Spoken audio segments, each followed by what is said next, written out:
ऐसी धारणा है कि आगे आने वाले वर्षों में जो ऑडियंस है वो मेन स्ट्रीम मीडिया से शिफ्ट होकर सोशल मीडिया पे आ जाएगी पूरी तरीके से। आप क्या समझते हैं इस विषय अ, हिंदुस्तान में कुछ ऐसे खेल हैं जो बहुत ट्रेडिशनल गेम्स हैं जिन्होंने विश्व स्तर पे कोई अपना वो पहचान नहीं बनाई है। ऐसे 4-5 गेम्स के नाम बताइए मुझे। में? हिंदी लैंग्वेज आपका ऑप्शन रहा। तथ्य, कथ्य और मिथ्य, इन तीनों में फर्क क्या है? आपने ये नारा सुना है, सबका साथ, सबका विकास, सबका विश्वास, सबका प्रयास। अगर आपको इसके आगे कुछ और जोड़ना हो तो क्या जोड़ेंगे?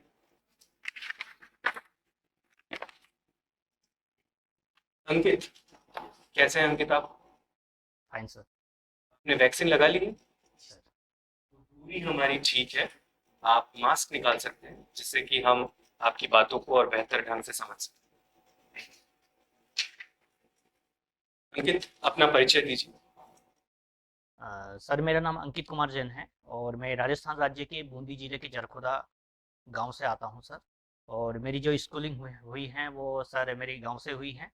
और इसके बाद मैंने केमिकल इंजीनियरिंग किया है एमबीएम इंजीनियरिंग कॉलेज जोधपुर से। और उसके बाद सर मैंने कुछ टाइम के लिए कॉन्ट्रैक्चुअल जॉब किया था सर केमिकल इंजीनियरिंग के ही सीमेंट फील्ड से। और फिर उसके बाद सर मैं मेरा थोड़ा सा एजुकेशनल जर्नलिज्म में भी इंटरेस्ट था, तो वो कॉलेज के टाइम मैंने उसको थोड़ा सा परस्यू किया था। अ, अंकित, अभी कुछ ही दिनों पहले एक कार्यक्रम हुआ था जिसका नाम था परीक्षा पे चर्चा। क्या आपने वो कार्यक्रम सुना था या देखा था?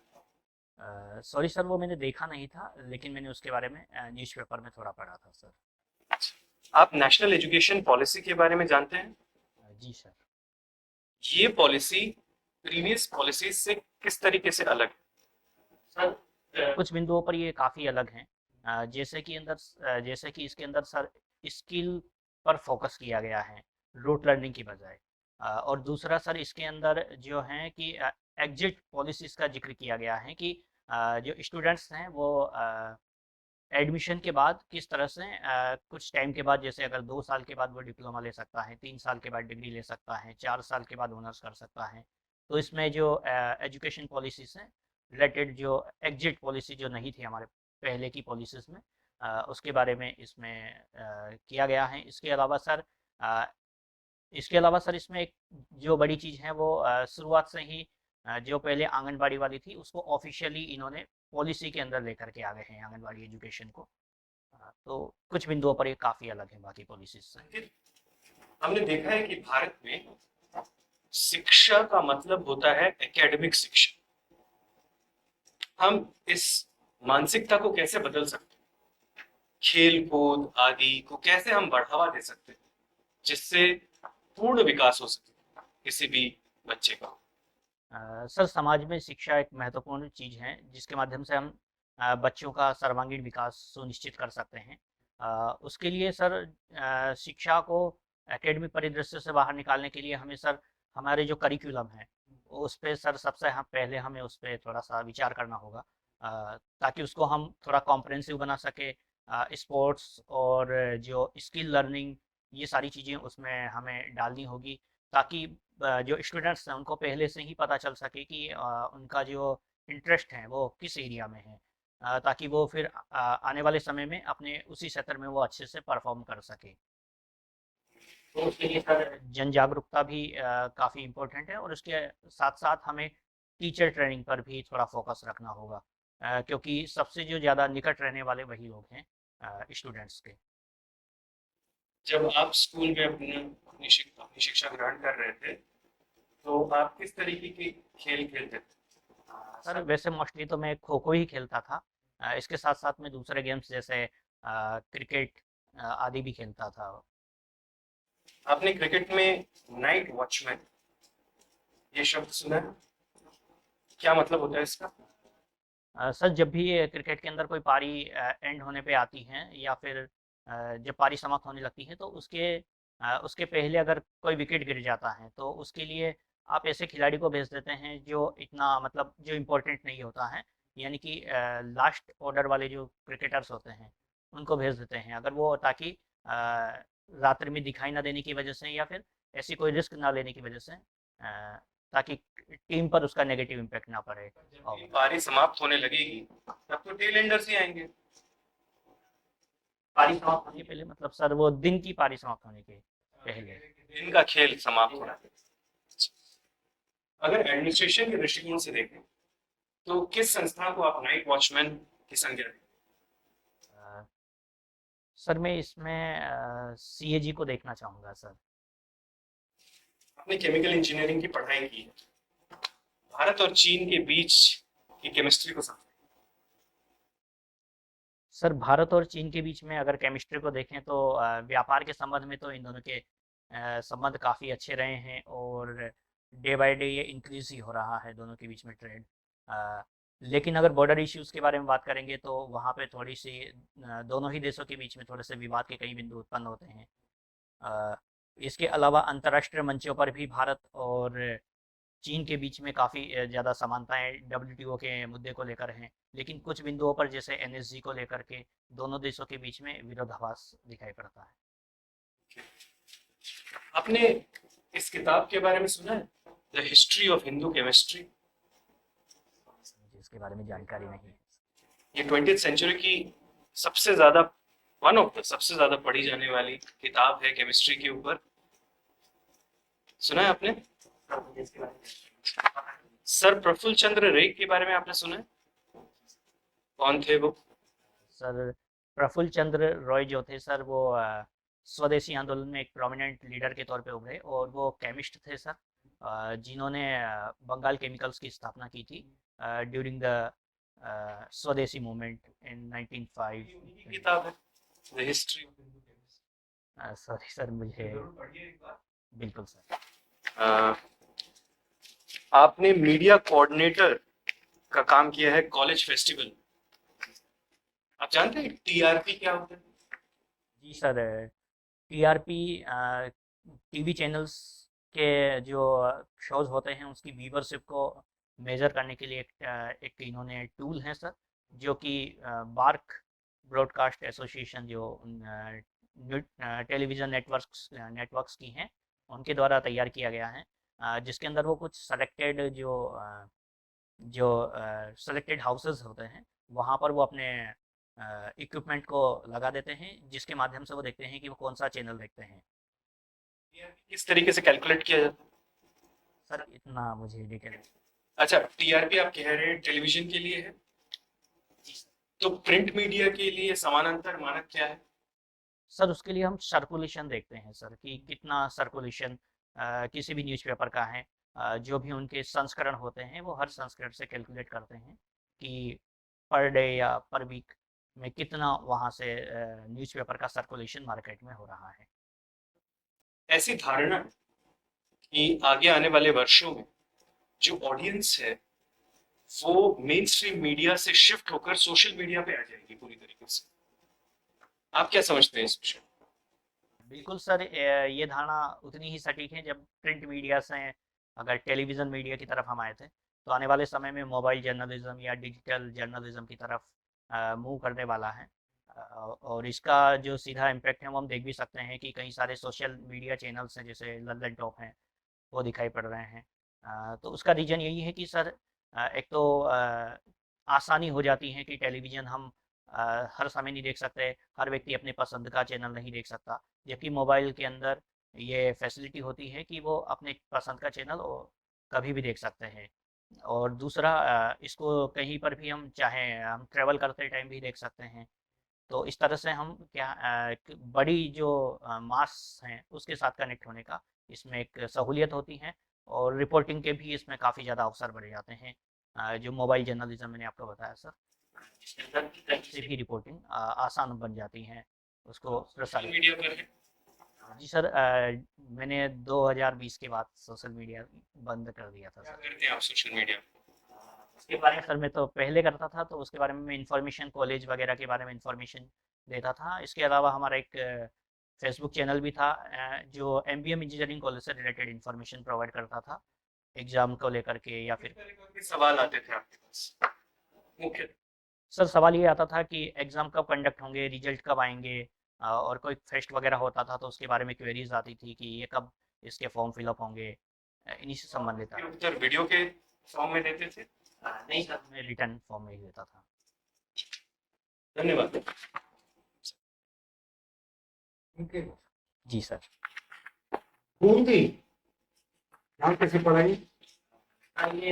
सर एक बूंदा मीणा जी थे, उनके द्वारा इसको एस्टेब्लिश किया गया था, इसलिए सर इसका नाम बूंदी रखा गया सर। आपका नाम किसने सजेस्ट किया था? सर ये मम्मी और पापा ने आपस में सहमति से ही रखा। ठीक है, नाम आपको उन्होंने रखा, पर आपको पता है कि आपके नाम का मतलब क्या है? जी सर, अंकित नाम का अर्थ होता है सर चिन्हित करना या लिखना, या कई जगह सर इसको विजय प्राप्त करने के संदर्भ में भी देखा जाता है। चिन्हित करने की आपने बात की, तो मुझे बताइए आपके जीवन में कुछ ऐसा कुछ आपने काम किया और आपको लगा कि ये मैंने एक स्टैम्प पे अपने लिए एक स्टैम्प लगा दिया अपने बारे में? सर फर्स्ट ऑफ ऑल तो यही है कि मैं आपके सामने बैठा हूँ, तो सबसे बड़ा हमारे लिए अचीवमेंट तो यही है, फैमिली के लिए भी, कि मैं पहली बार ऐसे कि इतने इतने बड़े प्लेटफॉर्म पे आया हूँ।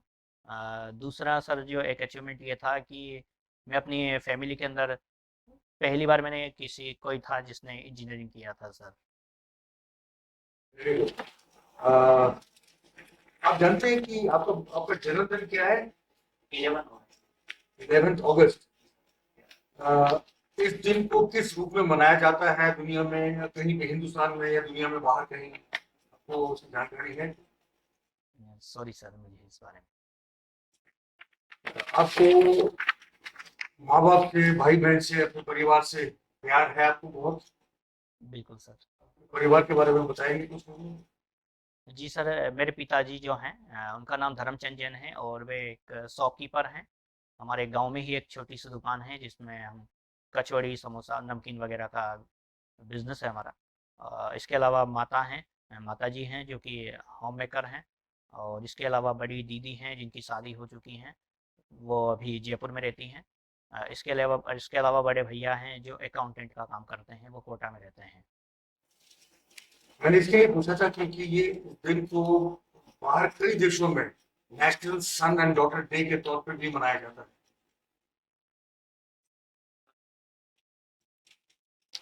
अच्छा, आपको आपने बताया कि आपका जन्मदिन 11 अगस्त को है। आपने अभी बताया था कि आपको क्रिकेट का भी शौक है। कोई ऐसा क्रिकेटर जिसका जन्मदिन आप शेयर करते हो आपके साथ? सॉरी सर मुझे।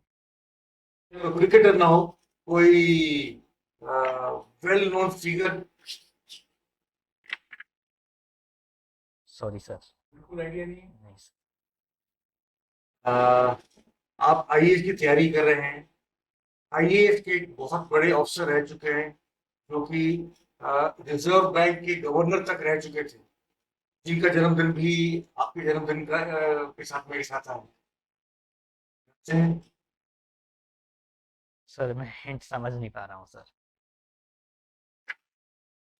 आपने बताया कि आप खो खो खेलते हैं। खो खो का शौक कैसे है? सर खो खो स्कूल में सर पहले से खेला जाता रहा था, तो जब मैं स्कूल में इंटर हुआ, तो धीरे धीरे मैं भी उसके अंदर इन्वॉल्व होता गया, तो फिर इंटरेस्ट बढ़ता गया सर ये। लेकिन फिर जैसे ही मैं स्कूल से बाहर निकला तो फिर थोड़ी सी रुचि कम होने लगी सर इस संबंध में। आप नहीं खेलते? अभी जब कभी गांव जाता हूँ तो अगर वहाँ पे खेलते हुए लोगों को पाता हूँ तो मैं कभी कभी खेल लेता हूँ सर इस। अ, हिंदुस्तान में कुछ ऐसे खेल हैं जो बहुत ट्रेडिशनल गेम्स हैं, जिन्होंने विश्व स्तर पे कोई अपना वो पहचान नहीं बनाई है।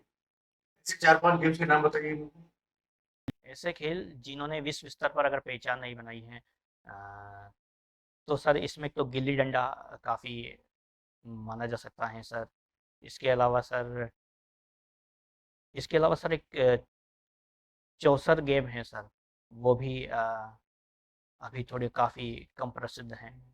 अ, अभी तो सर मैं 2 ही रिकॉल कर पा रहा हूँ सर। आपने अ, कबड्डी तो सुना ही है। कबड्डी तो यानी कि विश्व स्तर पर गेम बनती जा रही है आस्ते आस्ते। अ, आपने जलीकट्टू का नाम सुना है? क्या होती है जल्लीकट्टू? जल्लीकट्टू में सर जल्लीकट्टू के अंदर सर वो बैलों के बीच में दौड़ लगवाई जाती है सर, ताकि उससे एक अच्छी नस्ल के बैल वगैरह के बारे में पहचान की जा सके। उसके बारे में इतनी कंट्रोवर्सी की हुई थी कि उसको बैन कर देना चाहिए। सर इसको लेकर के एनिमल क्रुएल्टी जो एक्ट है हमारा 1969 का, अ, उसको लेकर के बताया जा रहा था कि काफ़ी ज़्यादा पशुओं को उसमें काफ़ी ज़्यादा दर्द वगैरह होता है। तो इस संबंध को लेकर के ये कोर्ट में याचिका गई थी और कोर्ट ने इसे बैन कर दिया था। फिर वहाँ की सरकार ने जो कानून बना करके कोर्ट के आदेश को निरस्त किया था। तो इसी आपने मलखंभ के बारे में सुना है? मलखंभ क्या होता है? सर एक पिलर होता है, उस पिलर के ऊपर जो भी मलखंभ के जो परफॉर्मर होते हैं वो अपने क्रियाओं को दिखाते हैं, जिसके अंदर वो लटक करके साइड से होकर के तो तमाम ऐसी एक्टिविटीज करते हैं। खो खो की आप बात कर रहे थे। खो खो एक बहुत ज्यादा पॉपुलर गेम नहीं है हिंदुस्तान में, और विश्व में भी कुछ ज्यादा उसकी पहचान नहीं है। पर कुछ ऐसे 5 रूल्स मुझे बताइए खो खो के, जो खेलते समय ध्यान में रखे जाते हैं। सर पहला रूल तो यही है कि जो उसमें जो चेसर टीम होती है सर, उसकी जो प्लेयर होते हैं वो पहली बात मुझे बताइए कि चीजर टीम डिसाइड कैसे होती है? सर ये टॉस के माध्यम से डिसाइड करती हैं। जो टॉस विनर टीम होती है वो डिसाइड करती हैं कि वो चेस करेगी या रन करेगी। तो जो चेसर टीम होती है, उसके जो 8 खिलाड़ी होते हैं वो एक दूसरे से क्रॉस करते हुए बैठते हैं एक लेन के अंदर, जिसको सेंटर लेन बोलते हैं। और जो रनर टीम होती है उसके 3 खिलाड़ी रन करते हैं। और इसमें जो रनर टीम होती है, जो वो रनर टीम एक ही डायरेक्शन में घूम सकती हैं और वो किसी भी साइड से घूम सकती हैं। लेकिन जो चेसर टीम होगी सर, उसके खिलाड़ी एक ही दिशा में घूमेंगे और वो जो मेन जो पिलर होता है दोनों साइड में, उस पिलर्स को क्रॉस करते हुए ही वो घूमेंगे। इसके अलावा एक एक ही तरफ भाग सकते हैं चीजर टीम? नहीं सर, चेसर टीम तो दोनों ही साइड भाग सकते हैं। चेसर टीम जो होती है सर, अ, चेसर टीम जो होगी वो तो दोनों ही साइड भागेगी ना सर। और सर चेस करने वाली इनकी भागने होगी। जी सर। तो कौन सी टीम है जो खाली एक ही डायरेक्शन में भाग सकती है? रनर टीम एक ही साइड में, चेसर टीम एक ही साइड में भागेगी सर, और रनर सॉरी सर, जो रनर टीम है वो सर, अ, जो रनर टीम होती है सर वो एक ही डायरेक्शन में भागेगी और चेसर टीम दोनों ही साइड में मूव कर सकती है।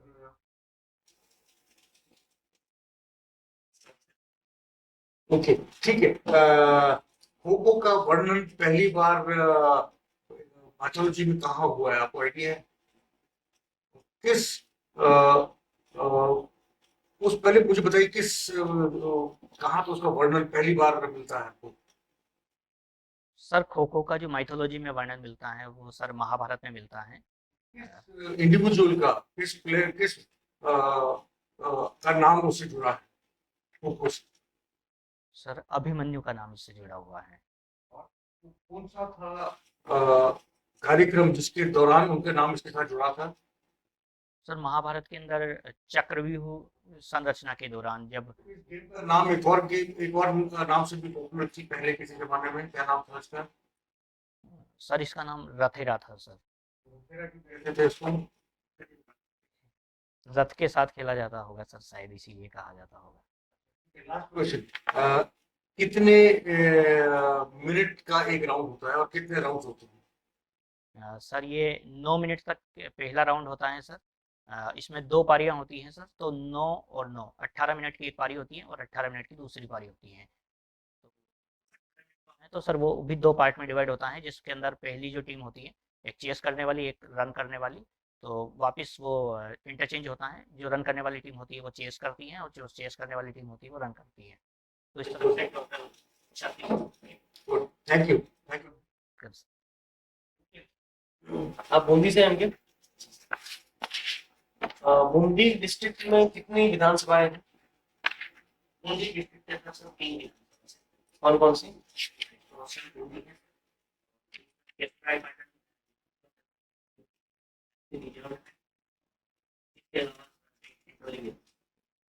हिंडोली के विधायक कौन है अभी?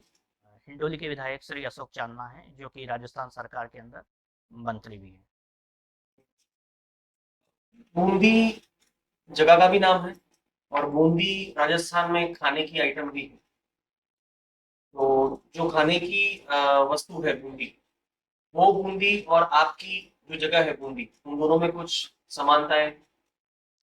ऐसा कोई सीधा संबंध तो दिखाई नहीं पड़ता है सर।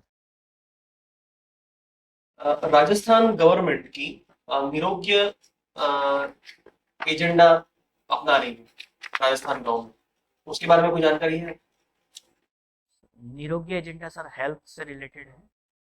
तो सर ये हेल्थ को लेकर के मुख्यमंत्री निशुल्क दवा योजना भी है सर वहाँ पर। और इसके अलावा साथ साथ वहाँ पे पशु चिकित्सा के लिए भी योजना आरंभ की गई है। निशुल्क जांच योजना भी है सर जिसके अंदर। और अभी वहाँ पे सर वो प्रधानमंत्री अ, जो आयुष्मान योजना है उसी का एक और नया फॉर्मेट वहाँ पर प्रचलित किया गया है, जिसके अंदर जन आधार कार्ड वालों के लिए अ, उनके लिए और ज़्यादा चिकित्सा सुविधाएं उपलब्ध करवाई गई हैं सर। बूंदी की जो लोकल लैंग्वेज है उसका नाम हड़ौती है। उसके बारे में कुछ जानकारी है आपको? सर हाड़ौती क्षेत्र में बोली जाने वाली भाषा को हाड़ौती ही कहते हैं सर, जिसके अंदर कोटा, बूंदी, बारा, झालावाड़ आता है सर।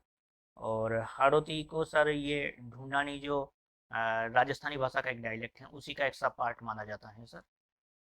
जिसके अंदर सर जो ज़्यादातर शब्द होते हैं उसके अंदर छा है, छी, इस तरह से शब्दों को।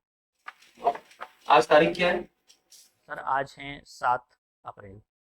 अ, विश्व में 7 अप्रैल किस तरीके से मनाया जाता है, जानकारी है? सॉरी सर मुझे इस बारे में हिंदी लैंग्वेज आपका ऑप्शन रहा। तथ्य, कथ्य और मिथ्य, इन तीनों में फर्क क्या है? सर तथ्य का तो हो गया सर फैक्ट, यानी कि कोई भी जो सबूत होगा या कोई भी चीज़ होगी जिसके पीछे एक आधार होगा, उसके लिए हम तथ्य शब्द का प्रयोग करते हैं। और कथ्य जो सर हमने कहा है, उस कही हुई बात को हम कथ्य के रूप में कहते हैं। और मिथ्य जो है सर वो जो गलत चीज़ होती है, झूठ होता है सर, उस मिथ्या शब्द को ही अगर कहें तो मिथ्य बनता है सर। झूठ है तो माइथोलॉजी झूठ है? माइथोलॉजी झूठ नहीं है, लेकिन सर उसके प्रति उसके ऐसे कोई तथ्य भी नहीं मिलते हैं जो ये प्रमाणित कर सके कि वो। झूठ कहेंगे या उसके प्रमाण नहीं है, हम ये कहेंगे? तो सर उसी के लिए हम इसको माइथोलॉजी कहते हैं कि न तो उसको हम सिरे से नकार सकते हैं और न ही उसको हम सिरे से स्वीकार कर तो सकते झूठ नहीं कह सकते। हैं। क्योंकि समाज में एक प्रचलित मान्यता यही होती है कि वो कहीं ना कहीं ऐसा सच रहे होंगे और वो कहीं ना कहीं समाज को एक प्रेरणा भी प्रदान करते हैं। आपको ये कभी आभास हुआ है कि हिंदी का अस्तित्व खतरे में है? सर किसी भी भाषा का अस्तित्व खतरे में नहीं माना जा खतरे में मानने के कई सारे मापदंड हैं। और अगर उन मापदंडों पर विचार करें तो हिंदी भाषा को ये नहीं कहा जा सकता कि वो खतरे में है, क्योंकि हिंदी एक पॉपुलर भाषा है और भारत के अंदर संपर्क भाषा के तौर पे वो स्थापित है स्वतंत्रता आंदोलन के दौरान से ही। और एक 72% जनता प्राथमिक और द्वितीयक रूप में कहीं ना कहीं हिंदी भाषा को पढ़ती हैं, जानती हैं, समझती हैं। और वैश्विक स्तर पर भी हिंदी भाषा का प्रचलन कई देशों में बढ़ा है। तो इस आधार पे हिंदी भाषा को खतरे में नहीं माना जा सकता सर। कौन कौन से देश है जहाँ पे हिंदी बोली जाती है? सर ऐसे देश जहाँ पर मूलतः भारतीय समुदाय रहते हैं जैसे मॉरिशस हैं या फिर कैरिबियन आइलैंड के कई सारे देश हैं, फिजी हैं। इन देशों में भारत हिंदी भाषा या हिंदी भाषा का ही डायलेक्ट। आपकी रुचि हिंदी कविता में है। मैथिली शरण गुप्त की कोई कविता, कोई रचना आपको याद हो? जी सर मैथिली शरण गुप्त की रचना की एक पंक्ति है सर, अ, आओ विचारे मिल बैठकर ये समस्याएं सभी। सर मैं अभी पूरी तरीके से रिकॉल नहीं कर पा रहा सर। ये भरत भारती की पंक्ति है सर, तो वो मैं सर अभी रिकॉल। ठीक है।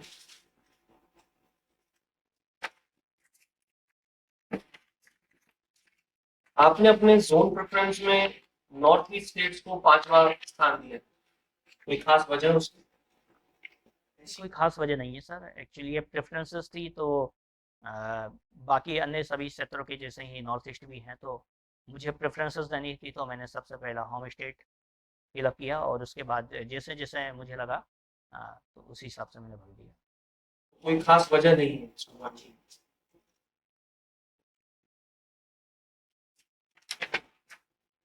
आपने केमिकल इंजीनियरिंग की है, आप अपने आप को योग्य मानते हैं पुलिस सर्विस के लिए? जी sir. Chemical engineer police service में कैसे बेहतर काम कर सकते हैं? सर पहला तो केमिकल इंजीनियरिंग का प्रयोग पुलिस सर्विस के अंदर सर जैसे आंसू गैस के होते हैं, आंसू गैस के गोले वगैरह, तो उसके बारे में हम पता कर सकते हैं कि वो कितना प्रभावी रहेगा, तो इस संबंध में कर सकते हैं। दूसरा, अगर कोई ऐसा कोई केमिकल डिजास्टर होता है तो वहाँ पे पुलिस सबसे फर्स्ट रेस्पॉन्डर के तौर पे होती है। तो जैसे अगर कोई गैस लीक हो रही है तो किस तरह का वो बिहेव करेगी, सोसाइटी में किस तरह का इम्पैक्ट डालेगी, तो उस संबंध में हम वहाँ पे जो प्लानिंग कर सकते हैं कि कितने दूरी तक वो प्रभावित कर सकती हैं। और आप ये बताइए, मुझे आपकी पर्सनालिटी देख के ये महसूस होता है कि नेतृत्व वाली क्षमता आपके अंदर इतनी मात्रा में नहीं है कि आप एक बेहतर सिविल सर्वेंट बन सके। क्या आप अपने बचाव में कुछ कहना चाहेंगे? सर नेतृत्व क्षमता धीरे धीरे विकसित होती हैं सर, और ये मैंने खेल के माध्यम से और जैसा मैंने मीडिया में काम किया थोड़ा सा कॉलेज के टाइम पे, तो उसमें काफ़ी विकसित हुई हैं। और मैंने कई सारे ऐसे काम किए हैं जो निश्चित तौर पे दिखाते हैं कि मेरी नेतृत्व क्षमता बेहतर है। जैसे मैंने एक मीडिया कोऑर्डिनेटर का रोल प्ले किया है, ये भी एक मैंने वहाँ पे अपनी नेतृत्व क्षमता दिखाई है। और खेल के अंदर तो दिखाई है सर कि जैसे मैं अपनी गांव की टीम का, जब मैं 9th क्लास में था तो मैं कैप्टन था खो खो टीम का। और टीम के साथ किस तरह से कोऑर्डिनेशन करना है इस संबंध में मैंने काफ़ी काम किया है सर अपनी जॉब के दौरान, तो ये बताते हैं कि ठीक है, बेहतर। एक आखिरी सवाल मेरी तरफ से। अ, मांसाहार को लेके अभी चर्चाएं चल रही हैं कि साल के एक स्पेसिफिक टाइम पीरियड में मांसाहार को उसका बेचना और खाना दोनों बैन कर देना चाहिए।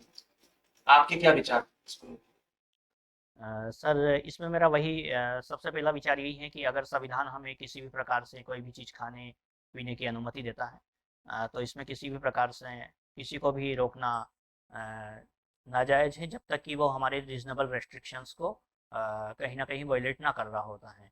और मांसाहार अगर किसी टाइम पीरियड के अंदर हम बैन करते हैं तो इस संबंध में हमें सभी स्टेक होल्डर्स से अप्रोच करनी चाहिए, ताकि किसी भी नागरिक को इस संबंध में कोई परेशानी ना हो। चूँकि ये इंडिविजुअल मसला है, तो इसमें मुझे लगता है कि हमें लिबर्टी रखनी चाहिए कि किसी भी प्रकार से हम ऐसे कोई कदम ना उठाएं जिससे जो हमारी इंडिविजुअल लिबर्टी है उसको कहीं ना कहीं वो वायलेट करे। अंकित, आपने 2017 में अपनी केमिकल इंजीनियरिंग शिक्षा कंप्लीट की और फिर आपने सिविल सेवा परीक्षा के लिए 2020 में अपना पहला प्रयास। तो 2018 और 19 में आप क्या कर रहे थे? जैसा कि सर मैंने बताया कि मैं 2017 के बाद मैंने सर कॉन्ट्रेक्चुअल मैंने जॉब किया था सर, एक सीमेंट फैक्ट्री में 2017 से 2019 तक। चूँकि वो कॉन्ट्रेक्चुअल था इसलिए मैंने इसको मेंशन नहीं किया। सीमेंट के अंदर सर होता है सर डाई कैल्शियम सिलिकेट होता है, ट्राई कैल्शियम सिलिकेट होता है, और ट्राई कैल्शियम एल्यूमिनेट होता है, और टेट्रा कैल्शियम एल्यूमिनोफेराइट होता है। मिनरल की जरूरत होती है सीमेंट को बनाने के लिए? सर वो सबसे मेजर तो लाइमस्टोन होता है, फिर लाइमस्टोन की ग्रेड पे डिपेंड करता है कि हम कितना उसमें रेड होकर मिक्स करना है। और डोलोमाइट में क्या फर्क? जो लाइमस्टोन होता है सर इसमें सर सिलिकेट की मात्रा पे डिपेंड करता है, डोलोमाइट के अंदर सिलिकेट्स ज़्यादा होते हैं सर। अरे आप, अच्छा चलिए एक आखिरी सवाल। आपने ये नारा सुना है, सबका साथ सबका विकास सबका विश्वास सबका प्रयास? अगर आपको इसके आगे कुछ और जोड़ना हो तो क्या जोड़ेंगे? सबका साथ सबका विकास और सबका सबका प्रयास। सबका विश्वास सबका प्रयास, क्या आगे एक और जोड़िए, पांच। सॉरी सर अभी तो। ठीक है अंकित, आपका इंटरव्यू यहाँ समाप्त होता है। आपसे थोड़ी देर में फिर से मिलेंगे आपकी फीडबैक के लिए। अंकित, आपके हिसाब से आपका इंटरव्यू कैसा रहा? अगर आपको जज करना हो, तो आप कैसे कहेंगे? Average, below average, above average, excellent, क्या कहेंगे? सर मैं एवरेज ही कहूँगा सर इसे। ठीक है। तो अंकित, अच्छी बातों पे पहले बात कर लेते हैं। आप बड़े सभ्य लगते हैं, आपकी भाषा पे अच्छा कमांड है, आपको भाषा पे।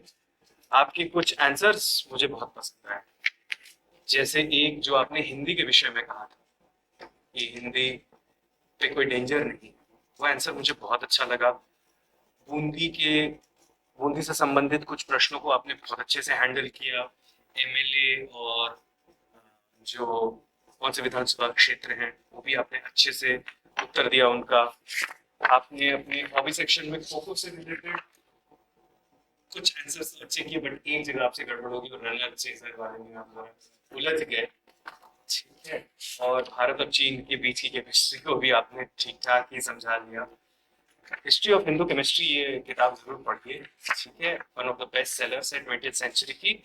टीआरपी को आपने समझा दिया, लेकिन कैसे वो कैलकुलेट होती है उसके बारे में जानिए, क्योंकि आपने लिखा है अपने डैफ में और डैफ से ही सारे क्वेश्चंस बनते हैं। उन बातों पे बात कर लेते हैं अंकित जहां पे सुधार की गुंजाइश है। पहला तो आपका आई कांटेक्ट। आपका आई कांटेक्ट ठीक नहीं था। सही तरीका जो है आई कांटेक्ट का वो ये है कि जब आपसे कोई प्रश्न पूछे तो आप उनकी तरफ देखें और घूरे नहीं, बस देखें प्यार से, ठीक है। और वेट करें कि प्रश्न समाप्त हो। समाप्त होने के बाद भी तुरंत ना बोले, क्योंकि हो सकता है उसके बाद कोई सप्लीमेंट्री क्वेश्चन हो या कोई एक्सप्लेनेशन हो उस क्वेश्चन का। तो 1-2 सेकेंड आप जरा वेट करें, जब आपको समझ में आ जाए कि नहीं अब और कोई प्रश्न लगता नहीं इसके साथ और जुड़ा हुआ है, तब आप उत्तर देना शुरू करें। और उत्तर देने से पहले जरा से अपनी नजरों को नीचे करें, इससे ये प्रतीत होता है कि अब आप अपना आंसर क्रिएट करें, अपना सर मत झुकाएं, ये लैक ऑफ कॉन्फिडेंस। सिर्फ नजरों को जरा सा नीचे करें, इससे लगता है कि आप अपना आंसर बना रहे हैं, अभी नहीं बना बनाया लेकर नहीं है, ठीक है। तो ये लगता है। उसके बाद जब आप उत्तर देते हैं तो उन्हीं व्यक्ति की तरफ देखिए जिन्होंने आपसे प्रश्न पूछा है। मुख्यतः आप उन्हीं की तरफ देखेंगे, 60 to 70% आप उन्हीं की तरफ देखेंगे, लेकिन जो बाकी के 30 to 40% है, ये आप दूसरे मेंबर्स की तरफ भी देखेंगे। और ये अपॉर्चुनिटी लीजिए कि आप दूसरों को भी एंगेज करिए लाइक अ पब्लिक स्पीकर, ठीक है। क्योंकि एक आईएएस अधिकारी के रूप में आपको कई तरह के स्टेक होल्डर्स के साथ बात करनी पड़ेगी। समझ लीजिए किसान भी बैठे हैं, एमएलए भी बैठे हैं, सब बैठे हैं आपके रूम में, बातें चल रही हैं, वर्कर्स भी बैठे हैं, एंटरप्रेन्योर्स भी बैठे हुए हैं और आपके सबऑर्डिनेट्स भी हैं। आप बात कर रहे हैं मंत्री जी को देखकर, सिर्फ क्या इंप्रेशन पड़ेगा, ठीक है। तो आप इस चीज का ध्यान रखिए, आई कांटेक्ट सही करें। इस तरीके से आप बैठे, ये बैठने का सही तरीका नहीं। आपका जो स्पाइनल कॉर्ड है वो सीट की बैक को जाके टच करें, ठीक है, जिससे आप इरेक्ट नजर आएंगे और अटेंटिव नजर आएंगे, ठीक है। आप अपने हाथ जिस तरीके से आपने रखे हैं ये सही तरीका नहीं है। हाथ ऐसा लगता है कि आप भागना चाहते हैं, बस बिल्कुल पकड़ के आपने बैठा हुआ है, मौका मिले आप निकल जाएंगे इस रूम से। जरा रिलैक्स देखिए, अपने हाथों को अपने पैरों के ऊपर रखिए या उंगलियों को आपस में इस तरह लॉक करके रखिए, ढीला मत छोड़िए वरना आप उंगलियां हिलाते रहे। तो आप उंगलियों को लॉक करके रखिए और अपने हाथ की पोजीशन को बीच में जरा सा चेंज भी करिए, वरना बड़ा मैकेनिकल लगता है, ठीक है, ऐसा लगता है किसी मशीन से बात हो, ठीक है। आप समझ पा रहे हैं? आपकी वॉइस जरा नीचे, असर्टिव होइए अपनी भाषा में, एग्रेसिव नहीं, असर्टिव, ना ही सबमिसिव ना ही अग्रेसिव, असर्टिव मतलब अपना पॉइंट जो आप कहना चाह रहे हैं उसमें जरा वॉइस मॉड्यूलेशन होना चाहिए। कोई गंभीर विषय हो तो आपके चेहरे पे चिंता होनी चाहिए, कोई हंसी का विषय हो तो आपको जरा मुस्कुराना चाहिए। ये मुस्कुराहट भी लगभग लगभग गायब थी पूरे इंटरव्यू में, कहीं कहीं पर वो लौट आई लेकिन बहुत कम था ओवरऑल उसका प्रेजेंस। आप उसे और बढ़ाएंगे। आपने जो जुराबे पहन रखी है, जो मोजे आपने पहन रखे हैं वो सही नहीं, ठीक है। एक तो आपकी स्किन दिख रही है वो बिल्कुल नहीं दिखनी चाहिए, ठीक है। आप सिंपल फॉर्मल पहनेंगे, plain without any kind of design, ठीक है, और शॉर्ट नहीं, और उसकी इलास्टिक सही होगी जैसे कि आपकी कोई स्किन ना विजिबल हो, बड़ा बुरा इंप्रेशन पड़ता है इसका, ठीक है। जूते आपके पॉलिश होने चाहिए पूरे तरीके से। हो सकता है आपने किया हो, आते वक्त धूल मिट्टी लग गई हो, तो एक कपड़े का टुकड़ा रखिए अपने साथ, हटा लीजिए उस मिट्टी की परत को, जिससे कि वो इम्प्रेशन खराब ना पड़े, क्योंकि आपके चेहरा देखने के बाद जूतों पे ही नजर जाती है अक्सर। ठीक, जो आपने पैर रखे अपने, वो आपने अंदर घुसा रखे चेयर के नीचे।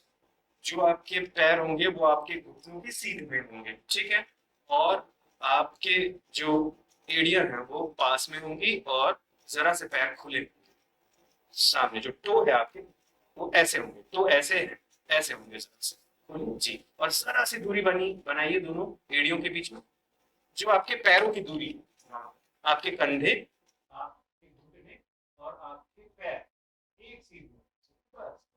और जरा आगे खींचिएगा, आगे खींचना चाहिए, ऐसे नहीं होना चाहिए, ऐसे बैठते हैं आप, तो ऐसे लग रहा था आप भागना चाह रहे हैं, ठीक है। और आप बिल्कुल सीट की एज पर बैठे हुए थे, इससे लग रहा था आप बड़े अनकंफर्टेबल फील कर, ठीक है। ये आपके ज्ञान का टेस्ट नहीं हो रहा है, वो तो हो चुका। अब क्या टेस्ट हो रहा है अंकित? पर्सनालिटी, ठीक है। कि आप में कितना धैर्य है, आप किस तरीके से अपने ओपिनियंस बिल्ड करते हैं, आपका किसी पर्टिकुलर आइडियोलॉजी की तरफ झुकाव तो नहीं है, आप कॉन्स्टिट्यूशन को कितना समझते हैं, आप डिसीजन कैसे लेते हैं, आप प्रॉब्लम सॉल्व कर सकते हैं कि नहीं, आप क्राइसिस में कैसे खुद को हैंडल करते हैं, आपका कमांड कितना है, टेम्परामेंट कैसा है आपका, ये सब चीजें देखी जाए, ठीक है अंकित। तो इन सब विषयों का टेस्ट है ये पर्सनैलिटी टेस्ट। खो खो वाले आंसर में आप बोल गए, फिर आप कंफ्यूज हो गए, तो जरा सोचिए, जो बोल रहे हैं उससे पहले सोचिए। आप सही बोलने लगे थे, फिर आपने गड़बड़ कर दी, फिर जैसे ही सर ने आपके ऊपर थोड़ा सा दबाव बनाया, आप बिल्कुल ही घबरा गए, है ना। तो आपको ये नहीं होना चाहिए। डेट ऑफ बर्थ से रिलेटेड चीजें आपको पता होनी चाहिए, क्योंकि वो आपने सप्लाई की है, ठीक है, वो इन्फॉर्मेशन। और डेट ऑफ इंटरव्यू जो भी है, वो भी आपको पता होना चाहिए कि उस दिन की मान्य, उस दिन किसी महापुरुष का जन्म है क्या, उस दिन को कैसे मनाया जाता है, उस दिन को कोई इम्पोर्टेंट हिस्टोरिकल इवेंट हुआ था क्या, ये सब कुछ आपको जानना है, ठीक है। आपका जोन प्रेफरेंस वाला आंसर भी अच्छा था।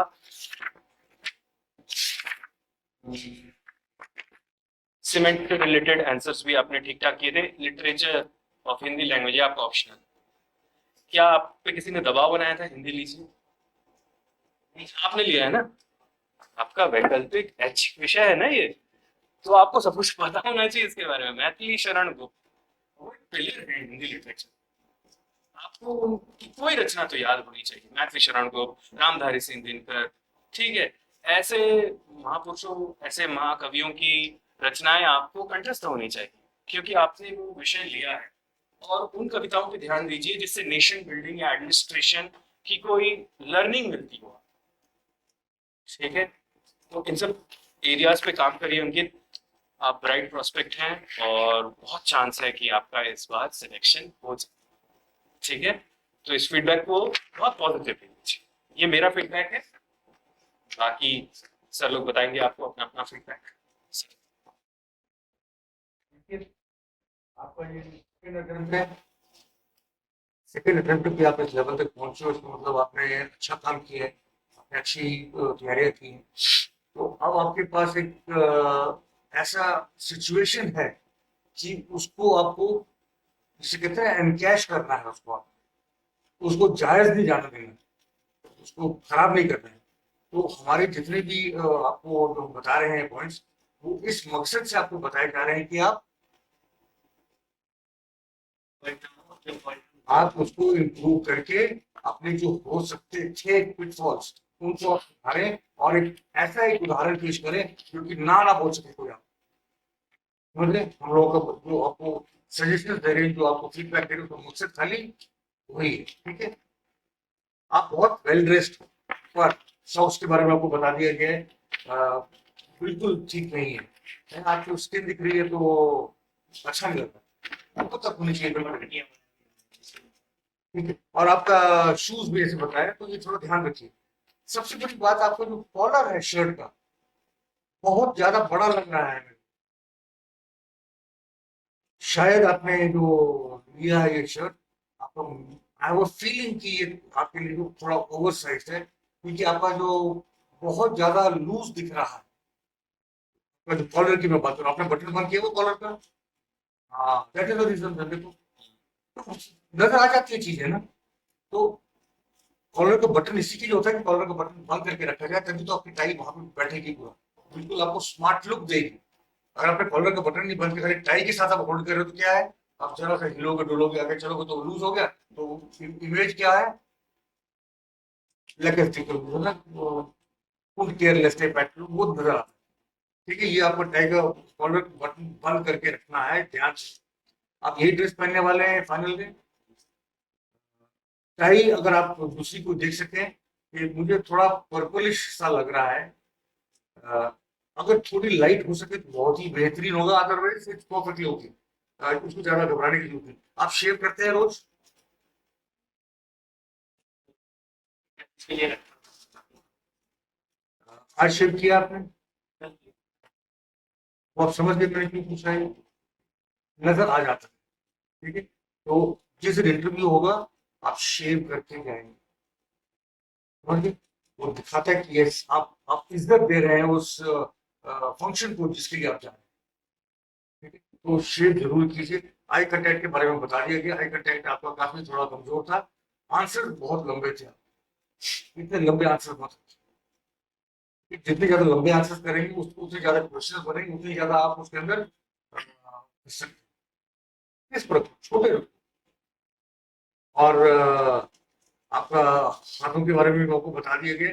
आपकी स्माइल भी सिंपल, जब आप स्माइल कर रहे हो तो आपका चेहरा बिल्कुल अलग होता है, जब आप स्माइल नहीं करते तो आपका चेहरा बिल्कुल अलग हो जाता है। तो चेहरे पे एक स्माइल जरूर रखिए प्लीज। उससे क्या होता है कि पूरा जो माहौल है, एनवायरनमेंट जो है हॉल का, वो ऑटोमेटिकली लाइट हो जाता है। ठीक है, जब आप स्माइल करेंगे तो पैनलिस्ट के चेहरे पे भी स्माइल आएगी। आप सीरियस हो गए तो सब ऐसे ही बैठे रहेंगे। ठीक है, तो वो आपको एक थोड़ा देखना है। अब रनर और चेजर में कंफ्यूज हो गए और दो तीन बार आपने अपना पाला बदल लिया, तो क्या दिखाता है कि you are not sure about your facts.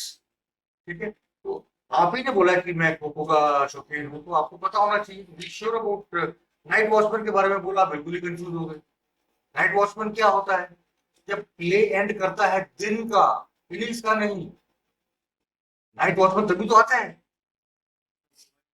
आपको आपको अब सबसे बड़ा जो मुझे खराब जो चीज मुझे जो चुभी थी वो मैथिली शरण को, आपने यहाँ पे लिखा है आपका कि हिंदी पोएम कंपोजिशन, अभी इसका मतलब ये तो आपको पता होना चाहिए, कंठस्थ होनी चाहिए आपको उनकी अच्छी अच्छी पोएम्स को। ठीक है, और एक प्रश्न का आपने जो जवाब दिया कि मैंने आपको पूछा कि आपने किस आप जो हाईएस्ट लेवल आपने जो चिन्हित किया वो क्या है, आपको स्टार्टिंग में मैंने आपको पूछा तो आपने कहा कि मैं आपके सामने, आप लगा जैसे कि आप you trying to butter the bread, मक्खन लगा रहे हैं। मैं इस लेवल तक पहुंचने वाला अपने विलेज में, आपने सेकंड कहा कि मैं इंजीनियरिंग करने वाला पहला बंदा था, वेरी गुड। मेरे विलेज में पहला बंदा है जो आईएएस के सेकंड राउंड अपने इंटरव्यू स्टेज तक पहुंचा है, बहुत अच्छा है। कि मैं आपके सामने खड़ा हूँ आज, ये मेरे सबसे वो थोड़ा ज्यादा ओवर डर लगा मुझे। ठीक है, और डेट ऑफ बर्थ के बारे में आप बहुत कंफ्यूज था, कुछ पता ही नहीं था। डेट ऑफ बर्थ तो आपकी ही है ना, आपको पता होना चाहिए। आप क्रिकेटर, आपने बताया था, आपने कहा ना कि आप आपने बहुत बातों बातों में कहा कि आप क्रिकेट खेलते हैं, क्रिकेट का शौक है, क्रिकेट का शौक है तो क्रिकेटर भी उस दिन बर्थडे किसी का है तो पता होना चाहिए। आप राजस्थान से, मैंने आपको पूछा नहीं, बट राजस्थान से लोग डिफेंस में बहुत जाते हैं। अगर मैं आपको पूछूं प्रश्न बर्थ डेट्स के बारे में और आप मुझे बताएं, आप आपको पता होना चाहिए कि जो इंटरव्यू बोर्ड होता है उसका कंपोजिशन क्या है, उसके अंदर कौन कौन है, तो उनके बारे में भी कुछ अगर आपको इन्फॉर्मेशन है, जैसे कि अगर कोई फौजी आदमी है तो फौजी आदमी के बारे में आपने किसी फौज, अगर आपने मुझे कह दिया होता कि सर मेरा जो जन्मदिन है उस दिन जनरल जीजी बबूर का जन्मदिन मैं खुश हो जाता, आपको 5 नंबर एक्स्ट्रा दे देता, है कि नहीं? ये नेचुरल टेंडेंसीज हैं ये। तो ये पता लगा के जाना जरूर, और इंफॉर्मेशन उस दिन आपके बर्थडे के बारे में, बहुत बड़े बड़े लोग उस दिन पैदा हुए हैं, बहुत बड़े बड़े। ठीक है, और एक वोजनियाक का आपने नाम सुना, एप्पल फाउंडर जो था, वो founder Steve Wozniak. Steve Wozniak, सुना आपने नाम? तो कितना बड़ा नाम है। अब तो आपको ये कुछ इंफॉर्मेशन आपके पास होगी तो क्या होगा, स्टार्टिंग में ही आपका जो है वो कॉन्फिडेंस बढ़ता जाएगा। मैं आपको पूछ रहा हूँ, किसी का, इसका भी क्रिकेट वाले का किसी का खैर नहीं पता, इसको भी पता है कि नहीं पता, तो हर जगह नहीं बोल रहे, तो क्या है, आपको सबकॉन्शियस माइंड आपको क्या बोल रहा है कि तुमको कुछ नहीं आता है, और आपको मोरल जो है, आपका कॉन्फिडेंस जो है ऑटोमेटिक थोड़ा थोड़ा घटता जाएगा, और वो नजर आ रहा है। ठीक है, तो प्लीज थोड़ी सी जरा ब्रशअप कीजिए नॉलेज अपने डेट ऑफ बर्थ के बारे में, अपने दिन क्या है, किस जगह पे किस दिन, आपको मैंने बताया कि वो सन्स एंड डॉटर्स डे मनाया जाता है कई कई देशों में, हिंदुस्तान में नहीं मनाया जाता, कई देशों में मनाया जाता है, तो उसके बारे में अगर आप बात करो तो अच्छा लगेगा। और आपको इंफॉर्मेशन अगर है, क्योंकि इसके दौरान कोई इंटरव्यू में वो पूछने वाले नहीं है कि भैया आप what is what is this, आपको कोई नॉलेज का टेस्ट नहीं हो रहा है यहाँ, general awareness and personality.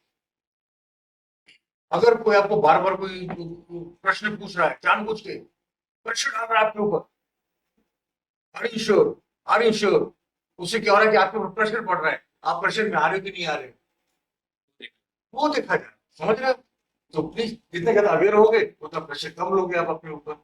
All the way, believe me, मुझे लगा कि सबका साथ सबका विकास वगैरह जो आपको पूछा, अभी 500 थोड़ा टाइम ले लेते। Sir can I think for few moments, मैं कुछ क्षणों के लिए सोच सकता हूँ, अगर नहीं आ रहा उसके बाद बोलो, आपने पहले ही बोल दिया कि नहीं, मुझे ख्याल नहीं आ रहा, थोड़ा सोचते, अगर कुछ कोशिश कर, जरूरी थोड़ा ना कि आपको राय करके ही बोलना है। प्रयास प्रयास तो है ही ऑलरेडी। सबका प्रयास। सबका साथ सबका विश्वास सबका प्रयास, सबका विकास, खत्म बात। ठीक है, अब आ गया कैसे? सबका योगदान, कुछ भी कर लीजिए, जरूरी है राइम होना चाहिए। ये क्यों हुआ? क्योंकि आप इस स्टेज पे थोड़े से कंफर्टेबल हो, रिलैक्स्ड हो, टेंस नहीं हो, है कि नहीं? तो टेंस हो गए तो आपका जवाब गलत निकलेंगे आप, तो बी वेरी वेरी कंफर्टेबल। वहां पे जो 3 4 5 6 आदमी जितने भी बैठे होंगे, जो लोग बैठे होंगे, वो आपको सेलेक्ट करने के लिए बैठे हैं, रिजेक्ट करने के लिए नहीं बैठे। रिजेक्ट करने वाला खाली एक ही बंदा है, और वो आप, ये ध्यान रखना। तो go to enjoy the session, not to destroy the, कि आपको मौका मिला है, इसको गंवाना नहीं है प्लीज आपने। ठीक है, तो जो कुछ भी आपको बताया गया उसके ऊपर इंटरव्यू किस दिन है, आप कब है? 27 अप्रैल को है सर। 27 अप्रैल के बारे में आपको पता होना चाहिए। जैसे आपको सामने पूछा आज क्या डेट है, उस दिन तो अगर आपको पूछ ले 27 अप्रैल को क्या दिन है वो भी बताओ, समझे ना? तो उससे क्या होगा, आपका लेवल कॉन्फिडेंस ऑटोमेटिकली, एक बार तो पढ़ना आपने 27 अप्रैल को क्या है, फटाफट देखा और खत्म बात है। So be comfortable, be relaxed, you will make it. All the very best. Thank you sir. देखिए, साहब लोगों ने सब कुछ बताया आपको। आप में अच्छी बात है मुझे जो लगी कि आपके आर्गुमेंट्स बैलेंस थे, कहीं पे कोई बायसनेस या ट्रिप दिखा नहीं। मांसाहार वाला आपका आंसर अच्छा था, हिंदी का अस्तित्व आपने ठीक से बताया उस जवाब में। आपकी भाषा बहुत साफ है, जो काफी अच्छी चीज है। आपने अपने नाम का मतलब भी अच्छा बताया। आपने जो अपने बूंदी के एमएलए और विधानसभा सीट्स की बात की तब भी काफी अच्छा था। केमिकल इंजीनियरिंग को लेकर आपने जवाब अच्छे दिए। लेकिन जो इम्प्रूवमेंट करना है आपको, साहब ने बताया आपको लेग पोजीशन, आपके शॉट्स, लॉन्ग आंसर जो है वो, डेट ऑफ बर्थ, फिर आज के दिन में क्या है। आज के दिन को विश्व स्वास्थ्य दिवस के तौर पे मनाया जाता है। ठीक है, तो जिस भी दिन आप इंटरव्यू देने जाते हैं तो पता होना चाहिए कि उस दिन क्या है। खो खो वाला मुझे बिल्कुल आपका वो पसंद नहीं आया, आपने जो रनर और चेजर में जो गड़बड़ की। आपकी वो हॉबी है, उसमें आप ऐसा कर रहे हैं। इवन आपकी जो हिंदी पोएम आपकी हॉबी है, उसमें आपने गलत किया। तो हॉबी सेक्शन में आपको इम्प्रूवमेंट करने की जरूरत है। और वॉइस थोड़ा सा इफेक्टिव, परसुएसिव होना चाहिए। जब मैंने पूछा आपसे कि नेतृत्व आप कर सकते हैं या नहीं कर सकते, तो आपने ये बोला कि मैं कर सकता हूँ सर, मैंने किया भी है। लेकिन आपके वॉइस में वो नहीं दिख रहा था कि आपने कभी किया। Suppose you are leading a team of 10 people, तो इतना धीरे बोल के आप कैसे उनको लीड करेंगे, कैसे परसुएट करेंगे, है ना? तो थोड़ा अपना वॉइस बेहतर कर सकते हैं। ठीक है, अगर आप इन सब चीजों पे काम करते हैं तो आपके नंबर 30 बढ़ जाएंगे, 30 नंबर इजीली। ठीक है, जो भी सर नंबर बताएंगे अभी, उस नंबर से 30 से 40 नंबर आपके बढ़ सकते हैं। ठीक है, अंकित कुछ पूछना चाहते हो स्पेसिफिक? इससे पहले मैं बताऊं आपको कितने अंक मिले। सर वो थोड़ा मुझे कन्फ्यूज़न आई कांटेक्ट में होता है कि कहीं बोलते हैं कि जैसे आप क्वेश्चंस के बाद आई कांटेक्ट करें, जब आप आंसर कर रहे हो तो उसके बीच में आई कांटेक्ट कम करें। आप पहले बताइए कि आपके हिसाब से आई कांटेक्ट कैसे होना चाहिए? होते रहना चाहिए। मैं तो ऐसे ही करता हूँ, लेकिन जनरली जो बोलते हैं कि तो आप दोस्तों में बैठे हो कि 5 लोग होते तो आप हम्म, कैसे करते हैं मुझे बताइए। आपने मुझसे एक सवाल पूछिए, कोई भी सवाल, कुछ भी पूछिए। जैसे यूपीएससी की मेरी तरफ देखें। हाँ ठीक है, ये इसका मतलब क्या हुआ? जब कोई आपसे सवाल कर रहा है तो आप उनकी तरफ देखेंगे, सुनेंगे। इससे ये प्रदर्शित होता है कि आप अपना ध्यान एक जगह केंद्रित कर सकते हैं, आप अटेंटिव हैं और आप एक गुड लिसनर हैं। आपके पास लोग आएंगे, सिलेंडर नहीं मिल रहा, आपके पास लोग आएंगे, छात्रवृत्ति नहीं मिल रही, आपके पास लोग आएंगे जो कह रहे हैं कनाल में पानी नहीं आ रहा, डैम में प्रॉब्लम हो रही है, ठीक है, मिड डे मील ठीक नहीं है, तो आप क्या करेंगे? सुनेंगे कि नहीं उनकी बात, उनकी फरियाद ठीक से? तो बी अ गुड लिसनर, उसके लिए आप उनकी तरफ देखिए जो आपसे प्रश्न पूछ रहे हैं। जैसे प्रश्न समाप्त होता है उसके बाद आप अपना जब उत्तर देते हैं तब आप उनकी तरफ देखिए जिन्होंने प्रश्न पूछा है, क्योंकि ये डिसरेस्पेक्ट होगा, ठीक है, कि जिन्होंने पूछा आप उनकी तरफ ना देख के दूसरी की तरफ देखकर शुरू होगा आंसर देना, it would be mark of disrespect. तो वो हटाकर आप क्या करेंगे, आप उनकी तरफ देखेंगे और बीच में आप दूसरों को भी संलग्न करेंगे। ये दिखाता है कि आप इंक्लूसिव हैं अपने आंसर में, वरना लगेगा आप बहुत यूनिडायमेंशनल। ठीक है, और आई कांटेक्ट का मतलब नहीं होता कि घूरना, साहब ने भी वर्ड यूज किया था घूरना। घूरना नहीं है आपने, बस जिसे कहते हैं ना, जस्ट कूल ग्लांस, खाली देखना है, पास कर। ये भी नहीं कि बस ठप ठप ठप ठप इरेटिक मूवमेंट्स भी नहीं करनी है आप। ठीक है, और कुछ पूछना चाहते हो? नहीं सर और तो हम ये आशा कर रहे हैं कि आप इस फीडबैक को बड़े पॉजिटिवली लेंगे और आप मेहनत करेंगे। अंकित, आप जरूर सिलेक्ट हो जाएंगे। इस परफॉर्मेंस पे तो हमने आपको 165 अंक दिए हैं, ठीक है, पर अगर आप मेहनत करेंगे तो जैसा सर ने बताया कि 30 से मार्क आप इसमें ऐड कर लीजिए। और जैसे सर भी कह रहे थे कि अगर आप इन चीजों पे काम करेंगे तो बिल्कुल आप सिलेक्ट हो सकते हैं। और 180 तक जाने के लिए कितने नंबर चाहिए? और 165 मिले आपको, 15 नंबर और चाहिए। 15 नंबर आसान है, और 180 आपको मिल गए तो फिर अनलेस आपने कोई बहुत डिजास्टर किया होगा मेंस में, तभी आपका नहीं होगा आईएएस। फिर आपके आईएएस में जाने की संभावनाएं काफी मजबूत हो जाएगी। ठीक है अंकित, तो इसी आशा के साथ कि आप इन बिंदुओं पे ध्यान देंगे और मेहनत करेंगे। एक और चीज मैं भूल गया आपको बताना, जब आप बाइक से आपने कॉल कर, दोनों बटन बंद थे आप। जब आप बैठे तो आपने खोले, that is the right way of doing it, ठीक है। पर जब आप एंटर करेंगे तो आपके दोनों बटन नहीं बंद होने चाहिए, एक खाली ऊपर का ही एक बटन बंद होगा। दो बटन वाला है ना आपका, खाली ऊपर का ही बटन बंद होता है, बस दोनों बटन नहीं बंद होते, एक ही रहेगा। और जब आप बैठने लगे, पहले खोल के नहीं बैठना आप, जब आप बैठने लगे उस टाइम पे आपको साथ साथ खोलना है। टाई की लेंथ एक बार देखिएगा, खड़े टाई, होइए हाँ, जरा। टाई टाई भी थोड़ी छोटी छोटी है। ठीक है, कहाँ तक पहुंचनी चाहिए टाई? आपके बेल्ट तक। ठीक है, बेल्ट को पार ना कर जाए, बस इसके जो टॉप सेक्शन है वहां तक टच करे। यहाँ पे जरा सा अपन नॉट थोड़ा अगर छोटा करेंगे, थोड़ा खींचेंगे टाई को तो बराबर हो जाएगा। पहुंचेंगे, ठीक है। बैठिए। ठीक है अंकित, ऑल द बेस्ट और मेहनत करिए, जरूर आप सिलेक्ट होंगे। 27 अप्रैल को क्या है वो जानकारी रखी जाएगी, ठीक है। All the